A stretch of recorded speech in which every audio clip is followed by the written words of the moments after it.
Eric Weinstein. Welcome to the Realignment. Hey guys, it is great to be here. Thanks. It's great to see you, Eric. Thanks Eric, for coming. you and I have talked a bit offline, and I've been an avid listener of yours on Joe Rogan and to your own podcast about this current political moment. You're our last guest before the 2020 presidential election, so we'll just begin where we've kind of been doing for the last month, which is, how are you feeling about things right now? How are you feeling about this election? I see. I'm the so-called sacrificial guest. Yeah. I'm feeling terrible. How are you feeling? Yeah, Not great. we're apathetic just to paper over feelings of doom and gloom, essentially. Well, I guess what I feel is that at some point I realized that this election is in some deep sense a danger to serious people, because it may be that in World War II we had to ally ourselves, let's say, with a Stalin to defeat a Hitler, but hopefully we didn't get confused in the process about what we were using to defeat what. And in this case, I think that the best case for Joe Biden is the defeat of Donald Trump, and the same is true in reverse. And I can't figure out any way in which the two of them knock each other out so that somebody not born in the 1940s might be able to sit in a chair. What seems to me the argument that someone who's making that Joe Biden choice would make is that Joe Biden buys you time. Joe Biden has sort of a caretaker presidency. Republicans do better in 2022, so nothing basically happens, and then we get a reset in 2024. What do you think about that idea? I think it's preposterous, but thank you for asking. I guess what I think about it, by the way, this is just like all in good fun because we have to get some energy going into this thing. Yes.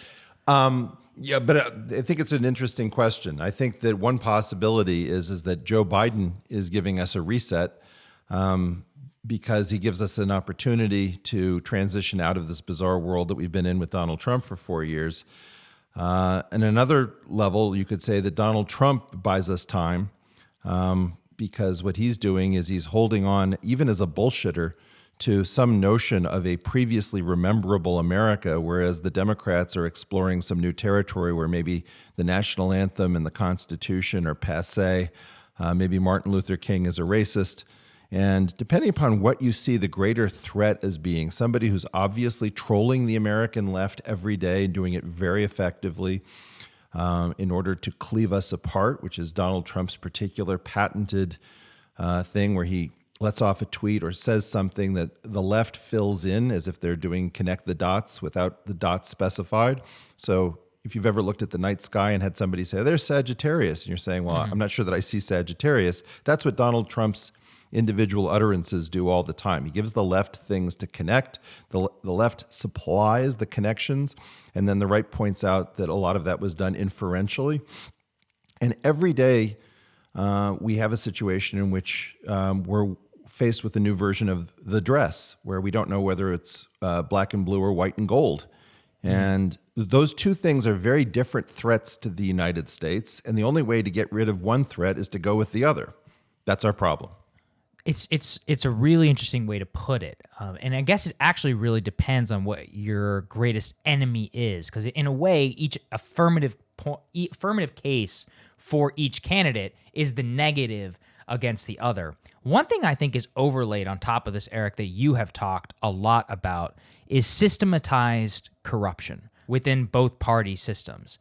And I'm just curious from your view about how you see that overlaid onto these decisions. It's a great question. The way I see it is the following. Most of us have a moderating impulse, but when the center turned kleptocratic on both sides, we lost the ability to point to moderation, because as soon as you point to moderation, somebody says, wow, kleptocracy, no thank you. The swamp, no thank you. Business as usual, no thank you. So that left us with two extremes, a sort of crazy left-wing woke extreme and an ugly right extreme that really poked through the surface at the beginning of the Trump presidency and then mostly went underground. But you saw it. I mean, it's poked its head through the crust, and we saw all the 1488 posts on Twitter and positive references to Hitler and the baiting of people with Pepe frogs, and then hiding behind is just a frog. Why are you so upset? All of this gave sensible people nowhere to park themselves. There's no home. You're all homeless because either you're pro left of center or right of center kleptocracy hollowing out the country day by day and empowering our rivals abroad, or you're signed up with one of two lunatic wings, which any sensible person shouldn't be spending time with. And in that situation, most of us don't know what to do. So we choose one of the bad options in front of us. Opt out, klepto, far left, far right, and that is now currently tearing us apart because we can't figure out where to stand. Like Sagar, I don't know who you voted for. Mm-hmm. And what I've learned is I don't care anymore. If you voted Trump, if you voted Biden, if you wrote in somebody like Mickey Mouse, if you voted for the libertarians, my feeling is you're my countryman and my brother, and there was no good way to vote. And I don't know. Maybe we could have allied ourselves with Hitler to defeat Stalin, or maybe we could have tried to defeat both at the same time in a losing battle. We don't have any good options. And so whatever it is that we're going to do to save ourselves, I'm now looking past the election. I know that this is being done before the election. We're going to release it right before. But my feeling is if you've stopped talking to your uncle or your cousin or your wife, if you're thinking about getting divorced, if your kids won't talk to you, cut the crap, because family and friends are real and all of these options are bad. And stop pretending that you love one of them because you actually don't. Yeah. There's so many fascinating things, Eric. So two things I want to pick up on. Number one, I want to discourse about the idea that there's this really sort of left behind set of people, because you have a PhD. Both of Sagar's parents have PhDs, and my father has a PhD. So there's probably sort of a separate joke we can make about that. But at a core level, though, if you're looking at an America that's increasingly stratified politically by economic and educational class attainment, actually, I would bet that my parents, my mother has a JD, and Sagar's parents are actually pretty comfortable with their Biden vote. So I'm just interested in what with you personally and the broader sort of circumstances of this perception you have that people are sort of torn. Because it doesn't seem to me that you could look at how badly Trump is doing in upper income suburbs and think that notion is true. I'm a little bit confused. Sagar, what are your parents, what is the younger of your parents' birth date? Birth year? I think it's 1964. Okay. So that's right before this weird cusp, and I'm 65, and it's really strange how fast things changed in the middle of the 1960s, in part because of the 1965 Immigration Act. So boomers tend to be whiter, more homogenous. They tend to have sort of experienced something collectively. Gen X more or less can't figure out why the boomers are, like, we eat their jet wash. And even to the extent that late boomers in the 60s, like former President Obama, seem very different to me than people like, let's say, the guy I work for was born in 67. So I do think that one of the things that's going on has to do with your developmental programming. I'm sort of the oldest Xer, and when I think Xer, my feeling is I have no patience for any of this stuff. I graduated high school and college with the boomers, however. Right. And so I can see it from their perspective, where they can just barely, if they get drunk enough, pretend that the system is still working and that they got everything because they got up early for a paper route in college. And I have no understanding of sort of the really early boomers in the 40s, which is what we're exploring now, are completely alien structures. I do not know why a 74-year-old versus a 78-year-old at inauguration makes sense to everyone, because nobody's really commenting on the fact that we've never remotely explored anything like this for this job. One thing I'm curious from your perspective, Eric, is that in your discussion, you're saying you're looking to the future. There's been a lot of talk, both right and left. So some people who share kind of my politics, who want to see, more nationalist, robust politics, are saying actually Trump was a disaster for all of that. Despite the fact that, he came in, ran on this stuff for 2016, he polarized public opinion. So maybe it would be a good thing for him to go by the wayside. I've seen the same thing from the left, kind of an accelerationist, progressive left perspective, who are like, actually what Trump has done is he's radicalized the whole country on many, or half the country on many of these left lines, and that he's actually the best thing that's ever happened to showing how derelict and feckless the Democratic establishment is. So if we want to destroy them, then we would want Trump to win. But it seems to me that both are kind of ignoring that in the minutia of government, there are levers of power which must be pulled in the day-to-day, which have immense impact. So from the right, you have things like the courts and regulations. From the left, you also have things like the courts, other regulation, healthcare, etc. How are people who are like yourself, how can they navigate that? Which is that... We can't. Yeah, go ahead. Yeah. Yeah, we can't. I went to go visit someone in the Eisenhower office building just off of the White House. And I was astounded as I walked through this office building, how I was walking past many important sort of plaques on the sides of doors, like Right. trade representative to Europe or something. And door after door was open and there was no one in the office.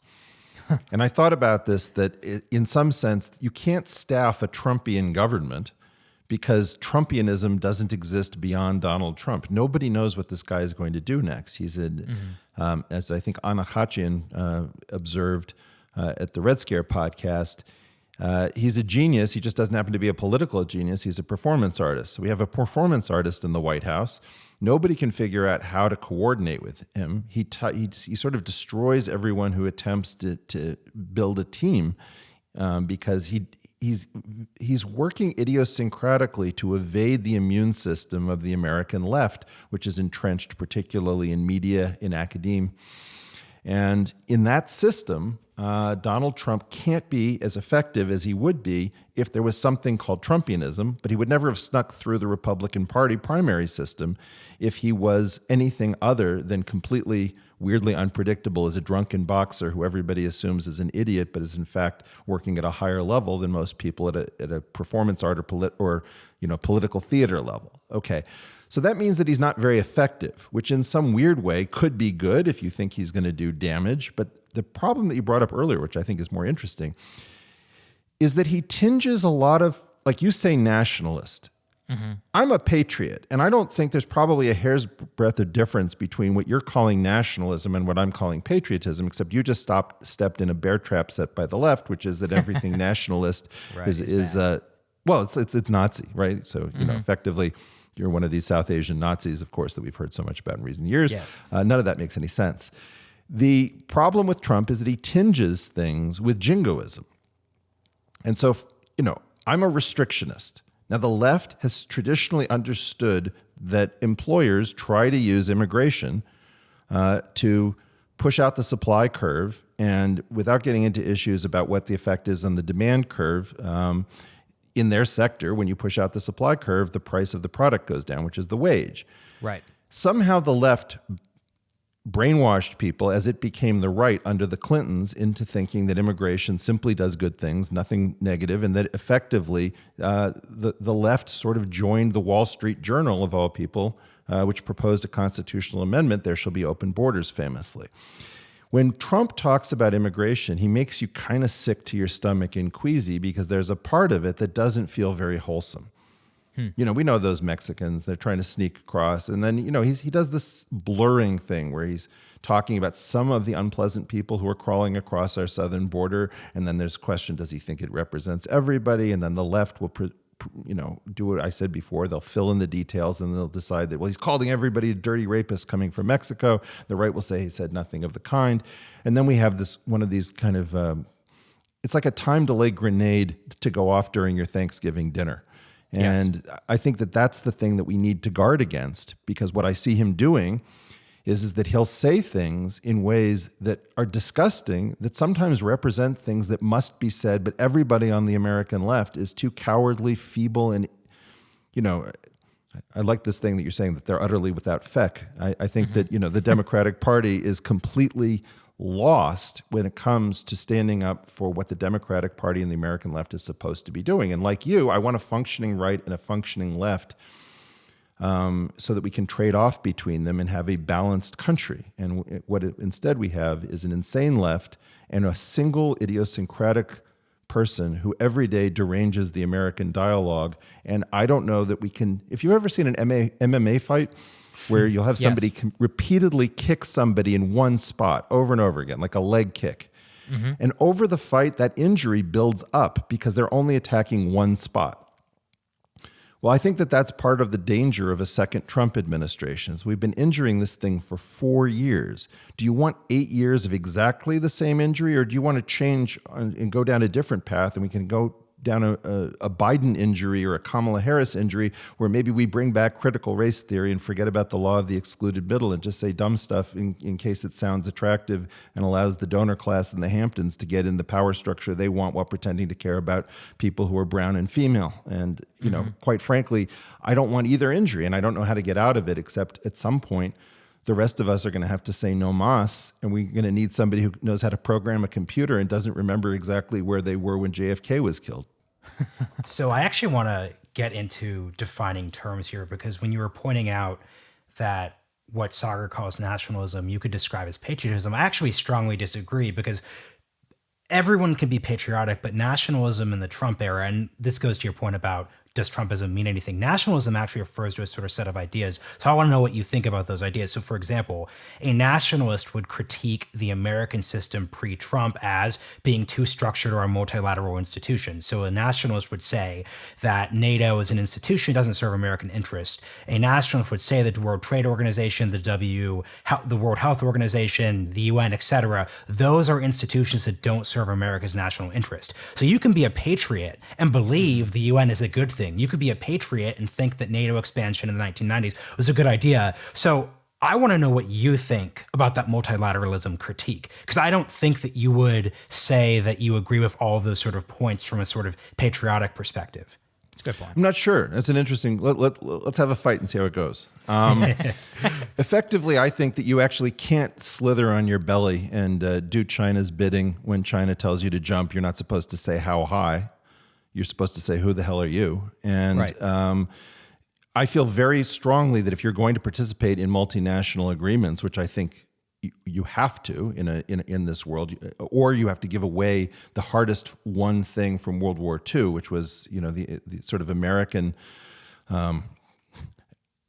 presiding over an order that didn't become nuclear in 75 years. I think that's pretty amazing. You have to be self-confident and non-self-hating. And what you're talking about over and over is the self-hating left that is constantly trying to give away power to show that it is beyond the limited features of the American experiment. Eager to say things like, I'm a citizen of the world, as if your passport is issued by the world, which it most certainly is not. Or, you're advertising effectively that no one is illegal. Which means what? That everybody has a right to be wherever they want? I mean, yes. I care about Americans more than I care about Uruguayans. Is that because I think Americans are better people than Uruguayans? No, because I'm responsible for Americans and they're responsible for me. And just the way, Sagar, you and I have talked a little bit, Marshall, you and I not. I hope you won't take this personally, but I don't care about your family nearly as much as I care about my own. And I would be really creeped out if you, Sagar, felt more strongly about my family than yours. So there's just sort of a kind of developmental maturity where you have to gain people's respect by not hating yourself, not selling your country out, not constantly falling over yourself to apologize for whatever power you've built up in the world. And that has to do with the fact that we have a weird class at the top of our society financially that knows how to sell out the United States of America for money, particularly from China. So I always, whenever I see a BMW or a third home, I always ask the question, how much of that third home came from China? And in recent years, if you're doing pretty well, a lot of that came from China. So those of us who don't have third homes very often have a very strong sense of, if I get into trouble overseas, I know I have to call the American embassy. I can't call up the UN to get me the hell out of trouble. Right. And so I would say that's really the nub of it, which is you've got a lot of people on the left eager to fall over themselves to tell you how terrible America is and how much better everyone else is. And you've got another group of people who's eager to exploit what that kind of mutant self-awareness. I want to say that the left is actually, I like the fact that we're self-critical. I mean, I can tell you all sorts of things wrong with the United States. I can tell you things that's done to my family that make me apoplectic with rage. It's still my country and I love it. And it's not the love of a child, or like a prepubescent teenager for your, your gorgeous phys ed teacher. Instead, it's a mature love where you've been in a relationship for a long time and you see all the flaws and you say, you know what, this is still the greatest country on earth and I can tell you everything wrong with it. I love that articulation. We so rarely hear it. Marshall, I know you have a follow-up. Go ahead.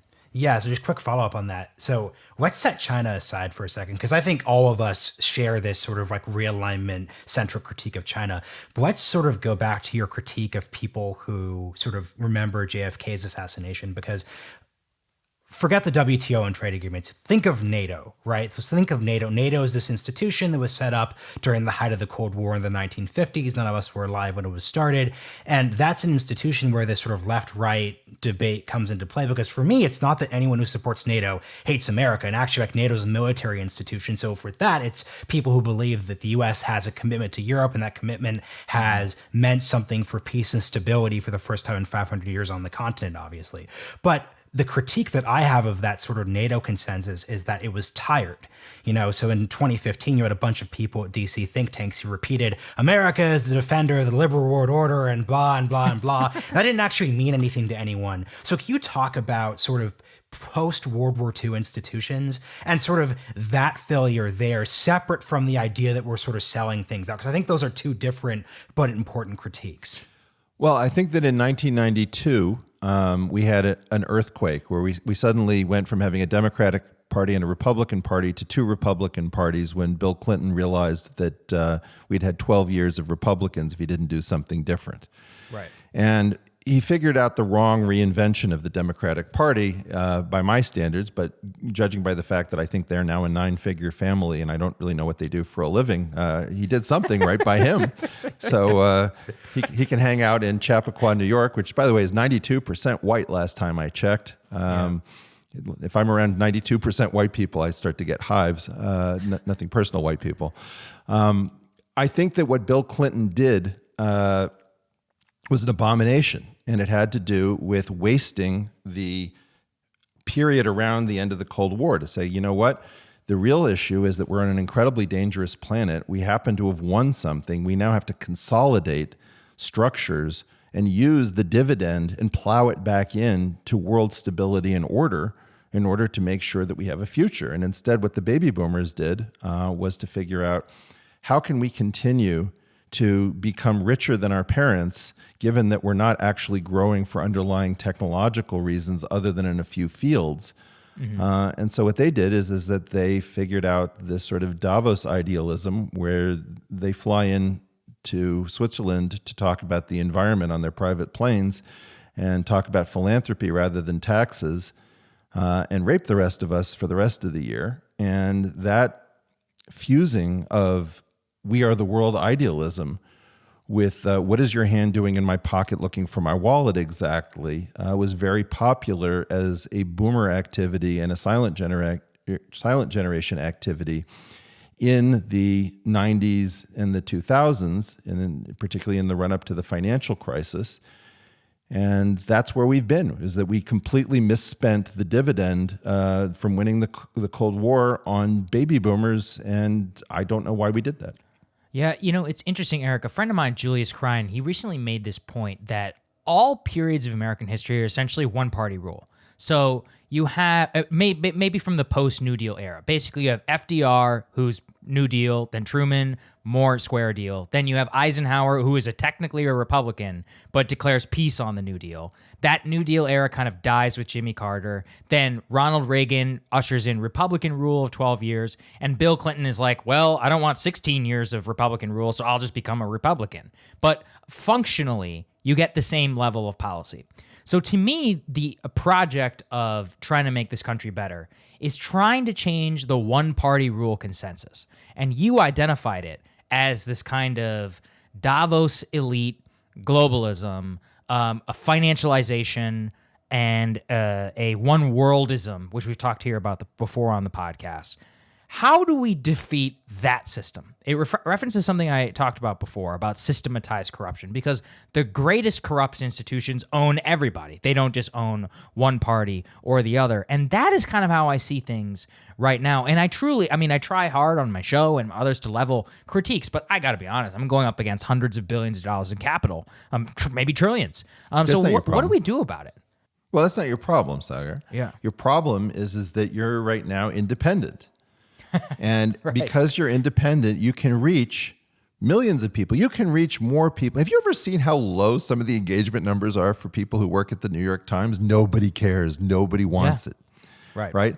Except one guaranteed constituency, which is other institutions.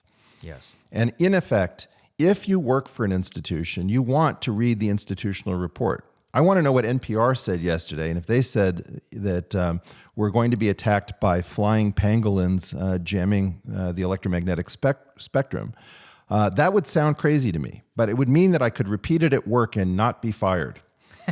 Right? So right. like their and conspiracy. If you're smart, everyone's like, oh, I heard that last week too. Yeah. Well, yeah, somebody else will say, very often I'll go to a dinner party and I will listen to stories I've heard. Oh, that was an NPR story. That was a New York Times article. And people don't realize that all they're doing is repeating shit from the same system. Now, right. You can reach many more people. You're fresh, you're bold. Marshall, I'm just meeting you. You sound the same. I think you guys are going to have tremendous success. What you're not going to have success is that every institution knows that they don't have to talk to you. As long as they only talk to NPR, Fox, the New York Times, the RNC, Princeton University, the Urban Institute, all this stuff, they can keep this fake conversation going as a completely internal affair, and it will always have the illusion of a conversation. It's a little bit like magicians agreeing to be in the audience for tricks that everyone can see how it's done and pretend to be amazed and say, my God, that's astounding. You've done it again. And like none of us believe it, but we're not institutions. So your real question is, when do the individuals like you, well, Joe Rogan is on the cusp. They finally figured out that Joe Rogan is effectively beyond their grasp at an institutional level. And I think it's very concerning to me what happens. Joe sort of continuously signals that he's not really that serious about politics. And I believe that the instant that Joe Rogan indicates that he wants to be a real serious political force, something bad is going to happen. And I don't want to find out what, and I don't want to speculate what, but I do think that what they do is make sure that you can speak the truth as long as it has no importance in what I've called the gated institutional narrative or the gin. Yes. So something I'm fascinated by, and this is within the context of these independent people, is I feel like I just have a different theory of politics in a lot of sort of the independent space, because my concern when I listen to sort of, let's just say let's call it the alt center sort of people who are sort of like put off by a lot of these sort of spaces. Joe's in this category, you're in this category, is there's a degree of cynicism that I think is counterproductive to the project. So when I look at the critique you're making of the system, when I look to your sort of, I'm moving on to 2024, I see a sort of rejection of power and its use. So the question for you I'd have is, how do you critique a system without promoting a cynicism which isn't useful? So I'll give an example of what sort of happens here. So I go on Rising with Sagar a lot, and because of that, I've been exposed to sort of a lot of left viewers who are sort of there for Crystal. And I went on a radio show, and the Rising viewer was talking to me about how the DNC is just totally corrupt. They have all the power. There's nothing the progressive left could do. And I was sort of like, well, hey, just so you know, he kept on bringing up super delegates. And I was like, hey, just so you know, super delegates didn't decide the 2020 election. Joe Biden actually pretty handily won the election because he spoke to a really powerful coalition of older black boomer voters and like wealthy suburbanites. And that's not a conspiracy. That's just sort of politics. If you want to have your progressive viewpoints be understood, you need to make arguments that either appeal to that part of your coalition, or you need to find a new way to reframe your ideas. So how do you sort of find a way to communicate to people like that rising listener that it's okay for them to be cynical about the DNC? I'm not here to defend them, but also not lead them to be sort of conspiracy theorists who don't actually understand power. That's what I want to know. Marshall, we're both Jewish, yes? Yes. So there's a Jewish joke whose punchline is, "Oi, do you have a wrong number?" About the Queen calling up Mrs. Cohen. Anyway, I'm not with you here. My feeling is that I'm angry that MSNBC constantly stood in front of Andrew Yang's graphics. I don't think there was a primary. I don't agree that we held a primary, that we held debates. I think that it's important to understand the depth of my critique. I don't think that was a primary, and I believe that if you, for example, use Google Trends, you'll find that the interest in Andrew Yang searches and Elizabeth Warren searches were comparable, and not that far off of Joe Biden's searches. What they're saying with superdelegates, maybe that's a little antiquated. They're carrying a torch for Debbie Wasserman Schultz. Who knows? But I think we all do, don't we? Of course.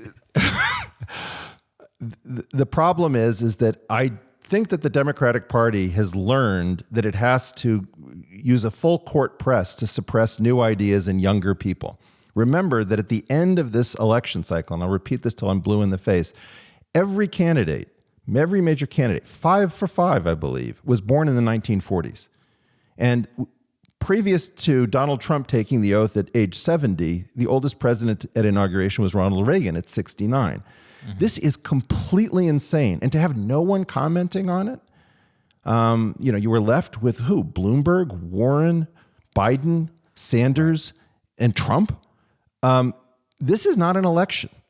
I did not participate in a primary. I don't know what this is. And I think many of us have come to understand that there's a concept that isn't super delegate, but super voter, right? And so a super voter would be Mark Zuckerberg or Jack Dorsey. A super voter would be Nicole Hannah-Jones.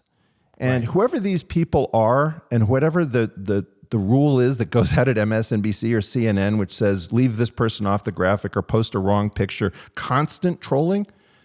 And I want to use profanity as a resource. I don't use it a ton, but I've learned I have to use it more. What the fucking fuckity fuck? I mean, get MSNBC off the air. I don't want NPR or CNN or the New York Times managing a debate. This entire thing is a farce. And that's what they're really trying to say. It's not about superdelegates. I think that's a very important point, Eric. And that you mentioned you want to get to the depth of the critique. And so I want to return to that. You talked about the gin. This is something you and I have talked about offline. I referred to it last time kind of as a circular system. And you and I have, I've always puzzled. Well, no, let me just say one thing, Saga. Yes, go ahead. Yes. Your and Crystal's discussion at the beginning of Joe Rogan was a life-changing experience for me, talking about the business of politics as seen by Washington, D.C., whether you are in office or out of office. Right. Everyone should go back and listen and get those numbers on that episode to skyrocket, just at least for the beginning of it when you guys describe it. Huge service to the rest of us. Thank you. Go on. No, absolutely. I mean, and that's actually refers to kind of what I'm talking about here, which is you talked about the gin. And I've tried to explain this to people, which is that there can be conspiracies without knowing you're part of the conspiracy. And that's what you just referred to, which is that what does lead to the semi-conscious thought of an MSNBC producer to say, screw Andrew Yang, we're not putting this guy on there. What leads to the creation of what you talked about that conventional wisdom, institutionalized signaling to other institutions? And what are ways to disrupt that conversation from the outside? Is it what you just referred to? Do you have to actually destroy MSNBC to save the Democratic Party? Is there a way in order to change the power dynamic? Like what is it exactly that can be done to change that system? And then what is that system that governs itself? Because we all know we're being ruled by conventional wisdom, but I can't point to just one thing and say, this is the guy who's creating conventional wisdom and is creating top-down knowledge. It's an amorphous thing, but it's also obviously real. It's an excellent question. Let's come up with an acronym. Hang on a second. Oh, I got one. The DISC, the Distributed Idea Suppression Complex. Got it. DISC. I'm writing this down. Yeah. Okay, good. Good. The DISC is every single institution needs a response to what do we do when people start having conversations we don't want them to have, when they start thinking for themselves, when they start trying to reason through things and testing our hypotheses or looking at data. So we need some way of instantly discouraging people who start to do something that gets us out of the system. So for example, with Andrew Yang, you might say something like, I don't know, upstart populism, untested.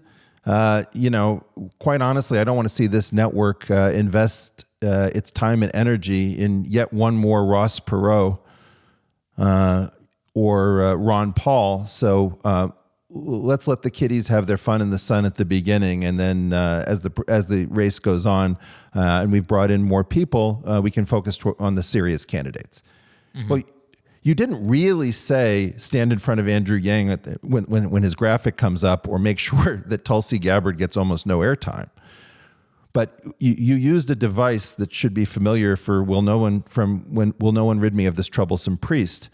You just sort of say what it is that you want, and then you're shocked that anyone would do anything that carries out your wishes. Yeah. So two things, and Eric, I'm being combative out of appreciation for your thought, not out of disrespect or anything. So two things here, though. I out of love, Marshall. Step it up, buddy. I almost said love, but I didn't want to take it that far. This is just our first podcast together. But for my thing, let's talk about the reason why the Democratic Party is so geriatric. Because I'm in D.C., you're on the sort of West Coast. I'm from Oregon, so maybe I've sort of lost touch with my roots here. But I sort of think really systemically about the way that D.C. works. So, for example, part of the reason why all the Democratic candidates are older is the same reason why the Republicans' rising stars, whether you like them or not, Mike Lee, Josh Hawley, Tom Cotton, Marco Rubio, Ben Sass, are so young, is that Republicans were out of power for 8 years. And during those 8 years in power, they did an excellent job of electing congressmen and electing senators. New blood entered the sort of sphere. If Obama had not done so poorly during the 2010 and 2014 midterms, there would have been a bunch of rising young Democrats who would have been running for president now. So, for example, there was almost certainly some smart young prosecutor in some North Carolina town in 2010 who either lost his primary or didn't win re-election or didn't win the general election in 2010 because it was a Republican wave election. So what just sort of happened here is that due to the sort of attrition that naturally happens when a party is in power, you start to see the young people don't have an opportunity. In the same way, I think that's why during a sort of, that's why you're seeing like the squad now. Like there's always young Democrats because they're out of power and it's easier for young people to come into power. So I think that structural critique is key to sort of the age difference thing here. If John McCain had won the presidency in 2008 or Mitt Romney had won, we would not have a bunch of 70-year-olds to deal with. We'd actually have a bunch of 40 and 50-year-olds. We'd have the Democrat version of Tom Cotton or Marco Rubio. And then secondly, to the point about sort of Andrew Yang and Tulsi, I don't think, and this is sort of the debate about whether or not these things are just too online or too on TV. MSNBC's microaggression or macroaggression, to borrow a term from the left, towards Andrew Yang with, replacing him with other Asian people, that didn't determine the election. At the end of the day, the reality is MSNBC doesn't have MSNBC on a good day gets, 1 to 2 million viewers. That wasn't where the race was decided. On another note there, Tulsi didn't do that well because her viewpoints sort of conservative on foreign policy, amorphous on progressive issues. She doesn't actually have a base within the Democratic Party. She used to actually be, and I'm not using this to be hyperbolic, but Tulsi really did used to be a Republican when she first got into politics in the early 2000s. In a prior, less nationalized version of American politics, she would almost certainly be a moderate Republican if we were in the 50s or 60s. So that's why she's not doing well. It's not because there's a conspiracy. And then finally, to your point about Andrew Yang having as many searches as Elizabeth Warren, that's because Andrew Yang had the most online audience of all time. That's not very shocking. Elizabeth Warren's audience is definitely not sort of online. So that wouldn't seem to me on a structural level to actually sort of translate there. I think the best that could be said about Andrew Yang, we've had him on the podcast, we like him, is that he's the Barry Goldwater of the new politics, in the sense that he's coming onto the field 10 years too early, but the future definitely looks like him, which is less politician-y, new ideas, those sort of things. I just threw a lot at you, so I'm just curious what your response is. I don't know, but I liked it. Can you do that again? I missed some stuff. No. I think it's a great question, sub-pointed as it were. Let me you'll help me out when I fail to remember exactly all the sub-points. Of course. I think that a lot of what's going on is that the older people are coherent and the younger people are less coherent. So sort of a principle that I learned from Richard Feynman, that the reason that you have the classical world and you don't see the quantum world is that the quantum world is constantly voting in a way that cancels itself out, and the only thing that's left is the coherent part, which is the classical part. So I believe that in some weird way, the boomers may be crazy, they may be stupid, they may be ill-informed, they may not be up to date, but they at least know how to march in one common direction, whereas the rest of us are all over the place. So I think that that's a really interesting, weird thing that people haven't observed, that the interesting part of the Democratic Party is trying to find new ideas and new ways of being, and the old part that doesn't work is coherent, and coherent beats incoherence. So I think that's part of it. With respect to being out of power and rising young stars, I really don't think that's it. I mean, I think even in the Republican situation, you've got Donald Trump and Mitch McConnell up at the top. And yes, there are some rising people like Hawley, but you also have AOC, as you pointed out, in the squad. I think that in large measure, what we are coming up on is a totally different world than we've seen for the last 50 years at a minimum, 75 years at a maximum, which I've called the great nap. 2020, no, we've had 75 years where the most early 20th century thing to happen in that period is probably China's great leap forward. Yes. Marshall, one of the points that I liked before you decided to beat up on me like a savage was that Europe is actually one of the most dangerous places in the world, that we've somehow turned into Disneyland for visiting college students. And, and as I always point out, even Mount Vesuvius, which used to erupt all the time, hasn't really erupted since like World War II.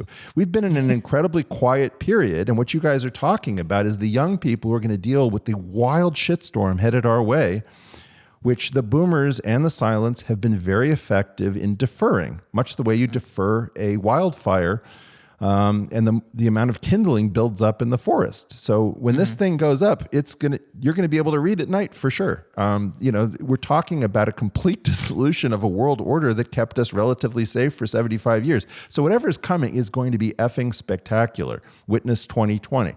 My guess is that 2020 is like a mild appetizer. I hope to God that we figure out whatever they figured out in 1968, from getting 1968 to just keep escalating in severity and importance. But we are in really serious danger, and none of the young people are really talking because talking through this change. This change has to come for demographic reasons. And these guys who hold on to power are holding something back the rest of us can't see around this corner. So none of us are really making sense. I'm just thinking, there's something here which I think about all the time, and I want to get to our visions of the future, and specifically what that needs to look like. I want to go back to that idea of one-party rule.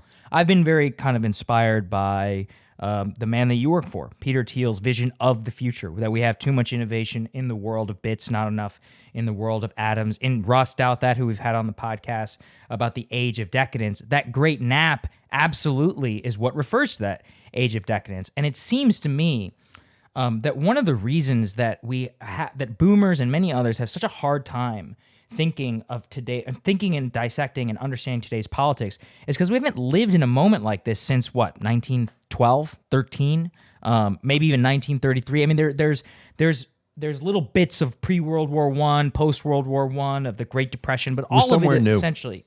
Yeah, it's a mix of all of that. And with the age of technology, with the great leap forward of China, of the globalization, the financialized world that we live in, we have to forge a new consensus.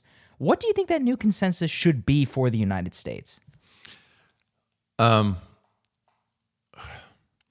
to figure out how to update the best aspects of the American project to take into account what has changed. And what has changed is principally the twin nuclei problem of cell and atom from 1952 through 54, which is that we are now living in a world in which you cannot explore differences of opinion through hot kinetic conflict because the toys are just too powerful. So more or less, World War is over, and we can't afford the next World War. That is an enormous change that the U.S. is going to have to preside over if it's going to be relevant. It has to be much more unapologetically nationalistic. Like, the world may find us irritating. The world may find us overbearing, simplistic, naive, all of the things that I'm used to foreigners saying. I really don't like it. I used to like it when they would call America dumb because they were wrong. Right. And I could always say, yeah, why do all the patents come out of here? And then they would lie about all the reasons. But quite honestly, we cannot have a zombie America with a suddenly plummeting IQ into the 40s, which is armed to the teeth with conventional and unconventional weapons.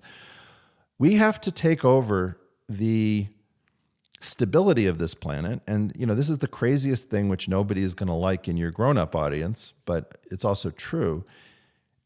This is the biggest puzzle we've ever had, which is how do we make sure that there is a human species 1,000 years or 300 years from now? Because we have the ability to destroy this whole thing the way we're going. In fact, I would say it's almost certain that we will not make it 300 years with these toys unless we figure out something radically different. That's supposed to be the goal of the United States of America, is to figure out what that transition is. And that has to do a tremendous amount with promoting existential risk. And this is why when I was on the Ben Shapiro Sunday special, I called for a return to very occasional above ground nuclear weapons testing so that all of you guys get into your system what a hydrogen device looks like. And you feel it, that you don't think like, okay, yeah, abstractly, I understand that. And here's the throw weight and the such and such. And it's like, no, I want you to get into an Oculus VR system and stand next to a hydrogen bomb going off. Make sure that you understand that. Look out at the masks, the sea of masks, which is a change. Like when the cell phone was developed, there's this picture of everybody looking at the Pope in St. Peter's Square, and then like 10 years later, everybody's holding up a phone. Okay, well, look at the masks around you. Now imagine the one thing you've been told is that absolutely 400%, 12 ways to Sunday, there's no possible way in which this came from the Wuhan Institute of Virology. Interesting and very weird, because that's not how we talk in science. And so whenever anybody settles science to that extent, I always say, well, that's not really what science is, because I know. I have a PhD in one of these subjects. If that's the twin nuclei problem, imagine that they used accelerated natural selection. So they started growing bat virus in human lung tissue or something. Who knows? Something really dumb. You may be looking at part of the twin nuclei problem changing everything. And the great danger is that the planet Earth, connected as it is by air particles and water and the environment and the atmosphere and electromagnetic communications, has become one giant experiment with lots of sub-experiments. The reason we have to get off this planet is that we can't afford to gamble 7 billion or whatever plus billion people we have on this planet on one experiment. And that's the biggest problem. If we don't get off this rock, what Elon is talking about, but I don't think he's very serious about, is we need a long-term plan for humanity that takes into account what happened between 1952 and 1954. It's the simplest thing to say. Its implications are the craziest thing you can think. It's clearly true. And yet, because we know that we don't have a solution, we're terrified to even point out the fact that we are now potentially effectively at the twilight of the portion of this planet's history that we will recognize. So I had a separate question, but I have to ask the obvious follow-up. Why do you not think Elon is truly serious about it? It's because he's using rockets. He's a physics guy. We both passed through the University of Pennsylvania physics department. I'm in a tough position because Elon is keeping alive the hopes of the moon landing. So he's sort of picked up the scent where 1969 in the early 70s and the Apollo missions left off. There's only so much you can do with rockets. You're not going to get much beyond the moon, Mars. You can fantasize about Titan. You can tell science fiction stories about heat-resistant domes on Venus. I don't know what you're going to do. But there aren't enough different rocks, and they're all marginal. Nobody wants to go to the moon. Mars is almost impossible to get to. What are you going to do, terraform it?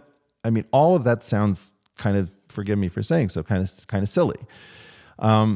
But at least he's trying to do something about the correlation problem. Somebody else is trying to upload.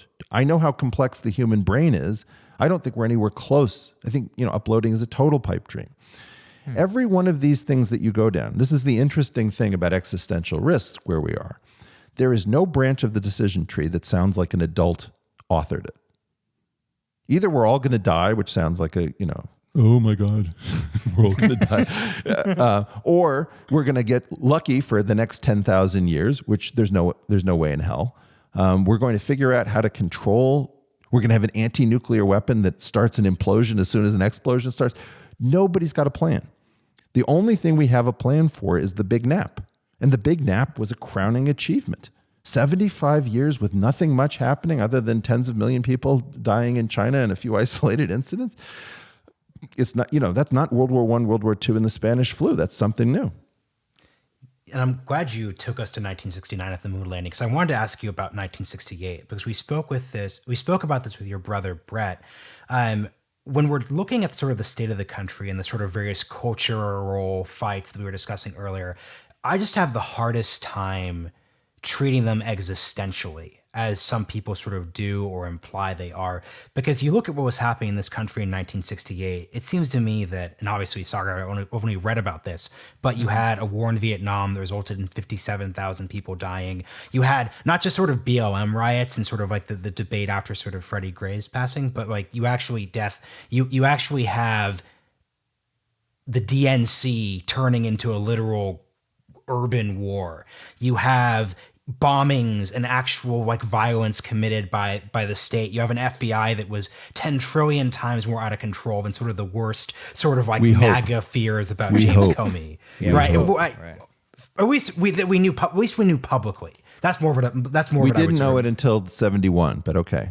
Fair. Right. We'll back end my FBI. I think I know where you're going with that, but I'll back end my FBI comment. My point is that I think that on an empirical level, things were much worse from a 1968 perspective, but we got through it. How do you think we get through today's sort of 1968 adjacent moment? I think that this rhymes vaguely with 1968, but sort of in the way that modern poets rhyme, which is to say not that much. I think we're somewhere new. And I think that one of the really interesting things is that this moment may be much more precarious, and yet Starbucks is open, and most streets, look, even Portland, Oregon, a little bit away from the courthouse, looks like a normal city. So one thing we can't figure out is what is this mysterious ailment that is causing us to behave simultaneously like America business as usual and America batshit crazy from morning till night, lunacy land. We don't know. That's a new weird feature of the world. And, I remember the late 60s barely. I remember the early 70s much better. There was enough that you could reset to. Part of the problem is that the Democratic Party and its associated media and academic supporters have wiped out this kind of, I don't know how to put it, but like self-critical thinking. So when I mentioned like 1971, that was when the Citizens Committee to investigate the FBI broke into the Pennsylvania field office and stole all the documents that they used FOIA requests on as they got their search terms. Effectively, what they did is they picked up a bunch of search strings, and the phrase that pays turned out to be COINTELPRO, which is the thing that caused us to understand that back in 1960s we were trying to kill people like Martin Luther King by his own hand. I mean, so in part, we don't know. I don't know if we're being controlled right now. I have no idea what happened to Jeffrey Epstein. I don't know. I want to see another Church Pike episode so we actually understand, without Snowden's help, what the hell's going on inside of our intelligence community. You only find that stuff out later. That's a reference to the church. Is that the church committee hearings? The church about committee, CIA and Frank the 70s? Church. Yeah. Now, what I was going to say is that in 1971, the Citizens Committee to investigate the FBI was headed by a guy named Bill Davidon, who was a physics professor, a student of Murray Gell-Mann, Nobel Prize winner, who taught at Haverford. You had very serious people leading very revolutionary activities in an incredibly disciplined way. Look at the fact that those guys didn't give each other up for, 40 years, and Judy Feingold was willing to take it to her death. We don't have a super serious protest movement, in my opinion, at the moment. I can't tell you how much of an impression Killer Mike's words made on me when he was interviewed in Atlanta, when he was trying to stop rioting in the city. Yes. It's like, oh my God, a grown-up. I thought we killed all of those. Yeah, It's go just, ahead, Eric. you need to have grown-ups as part of the protest movement, and you need to be able to talk to people and reason with people and to progress. And as much as I hate the idea that the head of the Weather Underground could become a professor, because Lord knows I can't become a professor, should I so much as say, the tiniest joke in the faculty lounge.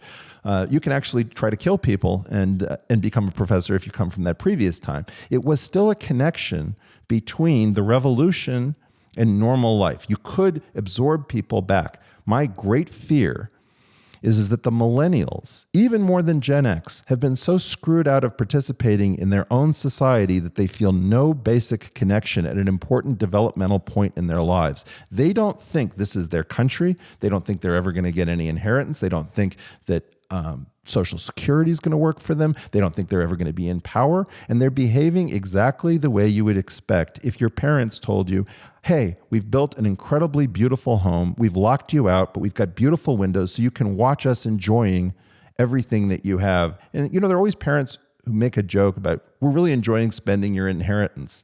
And then there are parents who actually joke about it and do it. This is that.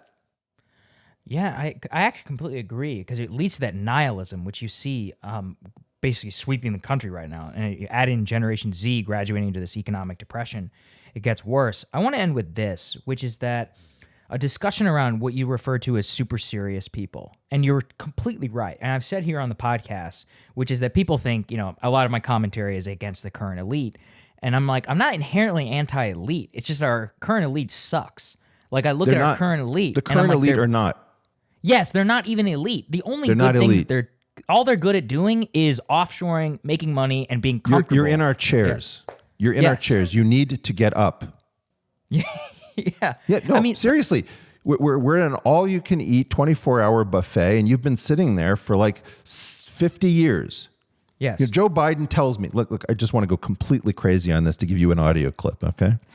Joe Biden tells somebody in Florida, I think, he's a Gen Z guy, saying, I'm nervous about my future. Mm-hmm. And Joe Biden says, you're the best educated generation in history. I'm just a transitional president. It's like, when has anyone ever needed a transitional president? At age 78. Like, shut up. You entered the Senate at 29. You needed a transitional thing because you're not ready to take power.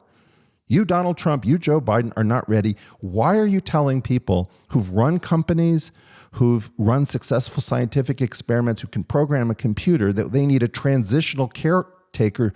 I mean, shut up. I don't know how to say this.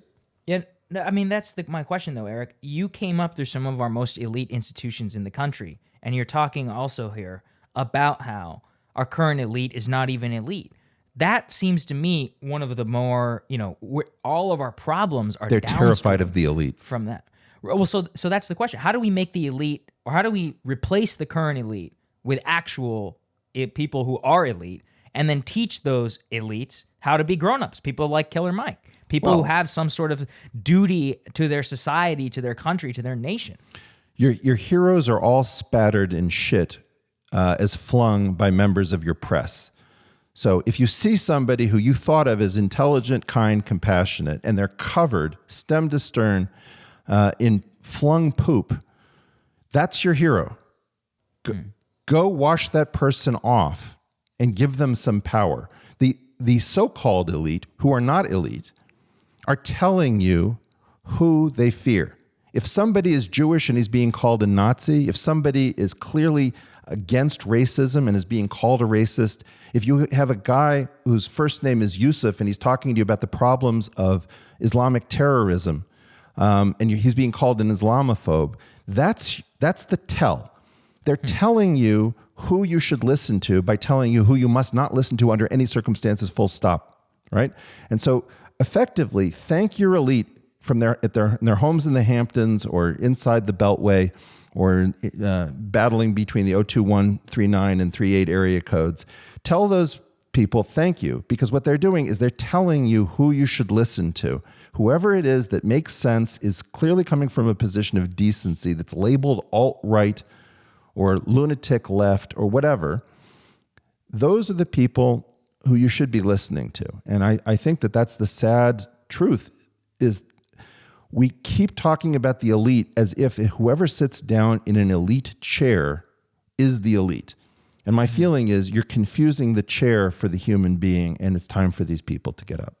Yes. So I'm going to pick two hyperbolic examples just to bring out the debate here and say that, you know who's sort of covered in shit right now? Alex Jones, right? Alex Jones is covered in shit, and Adam Newman is also covered in shit. So how do we adjudicate between, and this is sort of, have you read Revolt of the Public? No, but you're breaking my rubric, which is that the person has to make a ton of sense to you to begin with. And Alex Jones... But here's what's problematic. So I guess are we talking about makes sense to us? Because here's my problem. There's actually a lot of people who Alex Jones makes sense to. There's actually a lot of, and this is sort of the reason why independent media matters. Like I would sort of critique myself as like the most establishment friendly person here in terms of my personal biases. But I do recognize that I can't really dictate who someone finds to be important anymore. So I recognize that sort of precept. I'm not here to tell viewers. We can talk about Q, and we can talk about Alex Jones. We can do this whole thing, and you can talk about Milo. And I'm not saying that we have this popular idea that the people that we claim are lunatics, they get up in the morning and they say only wrong things and the only bad things, and that bad people are always bad about everything. Like you can read Mein Kampf and everything in it is wrong. This is like a really weird piece of malware that is inside of the human mind. People listen to Alex Jones in part because it's not Alex Jones. It's the failure of the New York Times and Fox and CNN. Everybody can see the political biases. And so you're looking for less filtered channels. Now, Joe Rogan is not Alex Jones. Joe Rogan says wrong stuff and he apologizes. And sometimes he's not as up on things as he should be, like the rest of us. Mm-hmm. But you've spent hundreds of hours with the guy, and you have a pretty clear idea whether he's racist or not.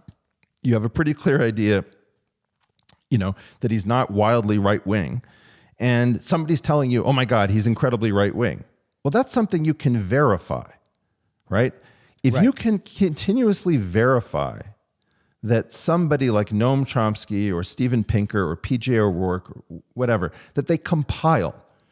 You'll notice that woke, if it was a computer program, doesn't compile. You can't figure out what it's telling you to do. You have to consult an oracle at all moments to figure out whether you're anti-female for wanting men to be able to compete as women if they're in transition, even though humans are sexually dimorphic, and so there's a different body structure for XX and XY, assuming that people were born with a single gender. Or you could take the position that it's anti-female for born XX females to have to deal with XY structured human beings in competition.